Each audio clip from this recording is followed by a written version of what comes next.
দিলের মধ্যে যেটি খোরাক। আঞ্জুমানে মুত্তাবিইনে গাউসে মাইজ ভান্ডারী সংযুক্ত আরব আমিরাত শাখার আয়োজনে আওলাদে গাউসুল আজম মাইজ ভান্ডারী ও সিএ গাউসুল আজম মাইজ ভান্ডারী কর্তৃক মনোনীত মুনতাজেম আঞ্জুমানে মুত্তাবিইনে গাউসে মাইজ ভান্ডারী কেন্দ্রীয় নির্বাহী পরিষদের প্রয়াত সভাপতি শানে গাউসুল আজম মাইজ ভান্ডারী ফোরামের প্রতিষ্ঠাতা চেয়ারম্যান আলহাজ শাহ সুফি ডাক্তার সৈয়দ দিদারুল হক মাইজ ভান্ডারী রহমতুল্লাহ আলাইহির স্মরণে এক স্মরণ সভা ও দোয়া মাহফিল অনুষ্ঠিত হয়।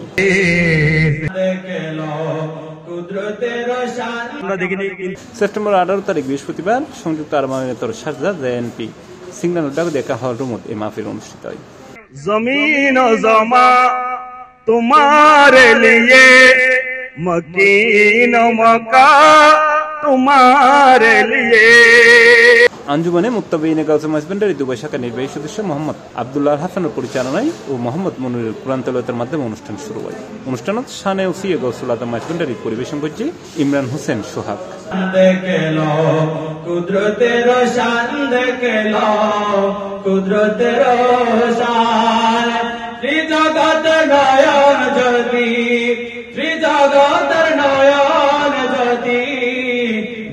বাবা জান দেখেলো কুদরতির শান দেখেলো। 1971 সালে মহান মুক্তিযুদ্ধের সময় উনি মুক্তিযোদ্ধা ছিলেন। উনার আব্বা উনাকে বলছেন, আমার 5 সন্তান আছে, আমি এক সন্তানকে আমি দেশের জন্য উৎসর্গ করে দিলাম, তুমি মুক্তিযুদ্ধে যাও। স্মরণ সভা ও দোয়া মাহফিলত মুর্শিদে কারিমের স্মরণে স্মৃতিচারণ করছে কাজী মোহাম্মদ আলমগীর হাফিজ, মোহাম্মদ সাকিব, মোহাম্মদ নূর হোসেন, মোহাম্মদ আজম খান, মোহাম্মদ নঈমুল ইসলাম চৌধুরী, মোহাম্মদ মঞ্জু, মোহাম্মদ আবু বকর সিদ্দিক মানিক ও মোহাম্মদ সোহেল। আগে 3 দেওয়ালের মসজিদের ইবাদতে যেতে হবে। ওই 3 দেওয়ালের 3 কোণার মসজিদের যদি আমরা নামাজ আদায় করি, তাহলে 4 কোণা 4 দেওয়ালের মসজিদের নামাজে আমাদেরকে কাজ দেবে, নাহলে হবে না। অর্থাৎ প্রশ্ন করতে পারেন 3 কোণা বা 3 দেওয়ালের মসজিদ কোনটা, এটা কোন নামাজ?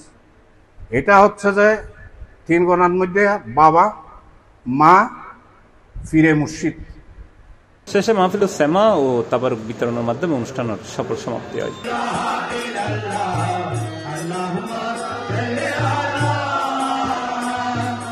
C+ TV Chittagong.